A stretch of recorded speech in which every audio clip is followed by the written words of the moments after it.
En octubre de 1997 ocurrió una de las peores masacres que hayan sucedido en Colombia y de la cual sabemos muy poco. 150 hombres al mando de Doble Cero, uno de los comandantes de las autodefensas, entraron a una zona conocida como la región del Aro, en Ituango. En el Aro murieron cerca de 19 personas, la mayoría de los cuales fueron torturadas, como les sucedió a Marco Aurelio Areiza, el dueño de un almacén de abarrotes, al que colgaron de un árbol y le quitaron los ojos y el corazón. Luego de miles de investigaciones en el Aro, no encontraron ni secuestrados, ni guerrilleros, ni plantaciones de coca. El pueblo quedó destruido, fue incendiado en llamas. Las mujeres fueron violadas y muchos fueron despojados de sus tierras. Además de que los paramilitares le robaron cerca de 1.700 reses, las cuales fueron arriadas hasta Urabá durante varios días por arrieros que sobrevivieron a la masacre y que llegaron a esa zona prácticamente muertos. ¿Qué fue lo que pasó en esa masacre? ¿Por qué se perpetró? ¿Y por qué se pudo perpetrar durante 10 días? La masacre, Mancuso y Uribe. La masacre del Aro fue preparada con un año de anticipación según Mancuso.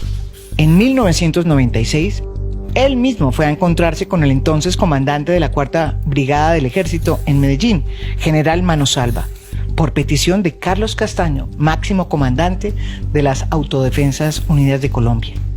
La reunión no se hizo en la penumbra, sino en la propia oficina, en Medellín, en el batallón. A ese grado de relación llegaron las autodefensas y los altos mandos militares durante la gobernación de Álvaro Uribe en Antioquia. Allí, en el batallón, el general le entregó los mapas, las informaciones de los combatientes de la guerrilla que podrían estar ahí y los sitios donde se encontraban sus campamentos, supuestamente liderados por Iván Márquez, en la zona del Aro y de Ituango. Esas informaciones, esos mapas, le sirvieron a las autodefensas para planificar la incursión que se produjo un año después, en octubre de 1997. La masacre duró 10 días. Según Mancuso, Carlos Castaño coordinó todo junto con Cuco Banoy, otro de los ex jefes paramilitares importantes que además también está extraditado, quien se había comunicado a su vez en ese momento ya no con el general Manosalva porque había muerto de un infarto, sino con el general Carlos Ospina, quien lo había reemplazado en la 4ª Brigada. Abre comillas, al comandante Castaño, a él le escuché decir que él tenía coordinación directa con el general Ospina. El general Carlos Ospina llegó a ser comandante del ejército y hoy disfruta de un tranquilo retiro.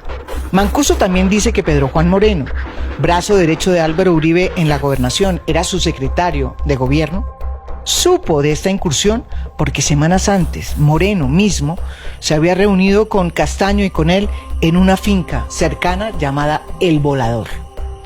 De acuerdo con la declaración de Mancuso, en esa finca Castaño le explicó a Pedro Juan que esa incursión se había planeado porque allá se ubicaba la madriguera de las FARC y era el lugar donde guardaban a sus secuestrados. En su relato, Mancuso agrega que Pedro Juan no se movilizaba en carros oficiales cuando iba a esas reuniones y que si quería entrevistarse con las AUC llevaba al aeropuerto de Montería, donde era recogido por ellos.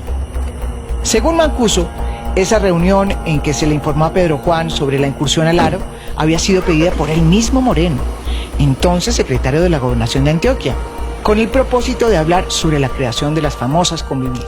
Mancuso negó en esa diligencia que las Convivir hubiesen estado al tanto de las incursiones, pero en otra parte aclaró que Pedro Juan sí les ayudó a impulsar las Convivir que ellos propusieron. Abre comillas, nos consiguió una persona que hacía todas las diligencias para la creación de ellas. Nos dio los papeles y todos los que había que hacer para su creación. Y las aprobaciones fueron inmediatas, le dijo al fiscal.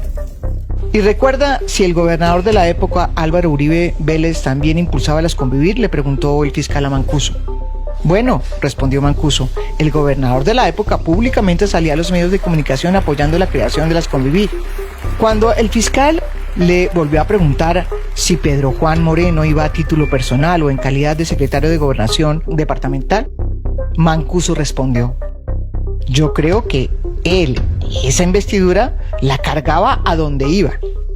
Y cuando se le indagó a Mancuso si él creía que el gobernador de la época sabía que su secretario de gobierno se reunió por lo menos 10 veces con él y con Carlos Castaño, el ex jefe paramilitar respondió: no tengo conocimiento. Pedro Juan Moreno murió en un misterioso accidente aéreo en febrero de 2006. Mancuso también confirma que durante esos 10 días que duró la masacre, un helicóptero de la gobernación de Antioquia sobrevoló la zona, pero niega la versión de Francisco Villalba, uno de los paramilitares que participó y que fue condenado por la masacre del Aro. Villalba aseguró que luego de la masacre se produjo una reunión en la que se condecoraron a los combatientes, en la que estaban Pedro Juan Moreno junto con Álvaro Uribe y su hermano Santiago. Villalba fue asesinado en el 2009. Son verdades que mezcla con mentiras, dijo Mancuso al fiscal. Es verdad que hubo una reunión para condecorar a los miembros de la SAUC que participaron en los combates de esa zona de El Aro, donde participaron además el comandante Castaño, Doble Cero y Cuco Banoy. Yo también estuve, pero es mentira que el gobernador de esa época, Álvaro Uribe, y las otras personas que dice Villalba estuvieran allí. Salvatore Mancuso es uno de los ex jefes paramilitares que más ha contribuido con la verdad. ¿Y por qué lo digo? Porque lo hizo desde el comienzo, incluso antes de que los extraditaran. Fue el primero que empezó a hablar. Y después de que lo extraditaron, lo primero que hizo cuando llegó a la cárcel de Estados Unidos fue ofrecerse para justicia y paz. Lo que es cierto es que las víctimas, que deben ser el centro de este proceso, requieren la verdad. Y requieren que Mancuso venga y cuente no solamente qué pasó en la masacre del Aro, sino en muchas otras masacres, y que cuente además, termina de contar, para que la justicia investigue lo que él nunca ha investigado en los últimos 10 años en que él ha colaborado, ¿sí? Que siga investigando sobre las relaciones que tuvieron los paramilitares con los empresarios que financiaron las Convivir, que financiaron los grupos paramilitares. Ese es un tema que es un capítulo oculto de nuestra historia del paramilitarismo y el conflicto. Ese capítulo lo prometió develar Mancuso, y es la única persona de toda la jefatura de los paramilitares de ese momento que ha dicho que está dispuesto a hacerlo. Ese es el temor que hay con Mancuso, y ese es el temor de que todo lo que él ya contó se investigue, y se investigue por su presión que él ha hecho de entrar a la JEP. Si entra a la JEP, todo lo que él ya dijo, que no se ha investigado, pues va a revivir. Y eso no le conviene a muchos en Colombia.